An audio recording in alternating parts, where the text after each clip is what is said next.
Remove the 13mm battery hold-down bolt on the passenger side of the battery. If it's not disconnected already, disconnect the negative battery terminal and tuck it away into a safe location. This will let you slide the battery towards the passenger side of the car.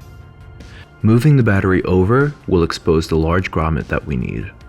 From inside, that will look like a large padded grommet directly above the gas pedal with the wire coming out.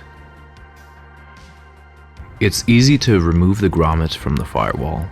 Some instructions might say to push the grommet in. Okay, I'm upside down inside of the car, and with your left arm you can push it through into the other side, and that should make your life easier.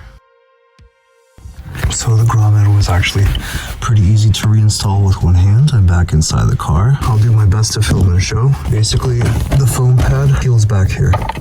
Then with one hand, you push it into the car from the front inside into this area. You peel this foam back, and then you feel around for the lip. Once you get the lip on the firewall, it's actually very easy to reinstall the grommet. It pops right back on. You go around the circle, the grommet gets reinstalled successfully.